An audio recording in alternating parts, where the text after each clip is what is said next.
di kiri atau di kanan, tapi di tengah. Dan untuk itu menjadi bagian dari semua pihak. Dan itu dibuktikan.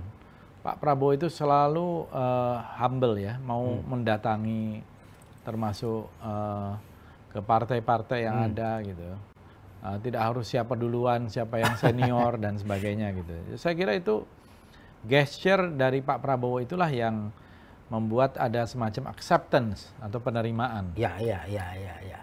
Pak Fadlizon ini barangkali yang banyak ditunggu oleh orang-orang gitu. Apa sih sebenarnya pandangan Pak Fadlizon terkait dengan Pak Rocky Gerung, Pak? Yang belakangan jadi viral karena kritis dalam tanda petik ya. Menggunakan kalimat yang lugas kepada... Kita semua tahu siapa Rocky Gerung ya. Seorang yang saya kira latar belakang itu memang kritis gitu. Ya. Dan bisa menyerang, mengena ke siapa saja. Ya. Saya kira bukan hanya ke Pak Jokowi, kemana saja kok. Ya, termasuk juga kepada kawan-kawannya. Ya, Rocky Gerung itu mestinya kita anggap ya sebagai bagian dari pernak-pernik demokrasi kita gitu loh.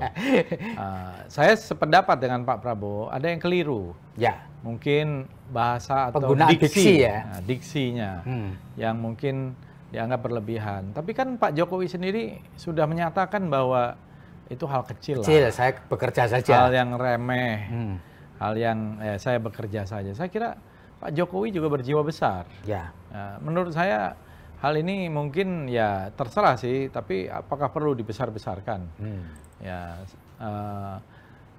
mungkin Saudara Rocky Gerung sendiri kalau nggak salah ada permintaan maaf juga atas kegaduhan yang tercipta karena itu. Ya. Tapi kadang-kadang ya demokrasi itu butuh juga kebisingan.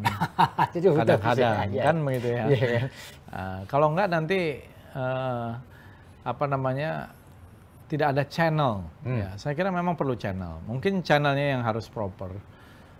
Dan apa yang dilakukan Rocky Gerung ya saya kira satu bagian dari itu, tapi ya setiap orang punya gayanya masing-masing, gitu.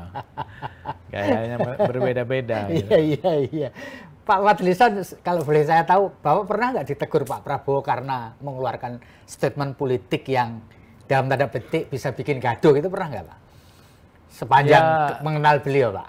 Pak Prabowo itu orangnya juga demokrat, ya. Maksudnya seorang yang demokratis ya, menghargai perbedaan pendapat. Kadang-kadang pernyataan saya mungkin dianggap terlalu keras atau dianggap terlalu tajam gitu. Terlalu tajam gitu. Nah, ya memang kadang-kadang ya momennya aja. Ketika beroposisi ya itu mungkin tepat ya. Tapi kita berkoalisi ya mungkin agak menyulitkan juga. Tapi Pak Prabowo nggak pernah secara langsung ya kepada saya untuk menyampaikan hal tersebut. Tapi kepada teman-teman gitu, dengan cara yang juga santai berseloroh juga gitu. Tapi saya juga menyadari, kena gitu ya Pak ya? Saya juga menyadari bahwa saya ingin beliau menjadi presiden gitu. Dan saya juga tidak ingin menjadi yang menghambat jalan itu hanya gara-gara yang seperti itu. Jadi kalau ada yang bertanya kepada saya, kok sekarang lebih ini, karena kebetulan saya juga di DPR itu banyak tugas di luar. Mungkin supaya jangan terlalu banyak ngeritik juga. Jadi saya sebagai ketua BKSAP banyak kegiatan konferensi di luar, IPU, Interparliamentary Union dan lain-lain. Tapi saya menyadari bahwa perlu tetap proses korektif ya, kalau ada kekeliruan dan lain-lain. Dan saya kira Pak Prabowo itu membebaskan itu. Selama tentu di dalam koridor, karena kami kan sekarang berada di dalam koalisi pemerintahan. Walaupun kita tentu mempunyai catatan-catatan ya untuk perbaikan. Dan kita juga ingin pemerintahan ini sukses dan baik, kira-kira kan begitu.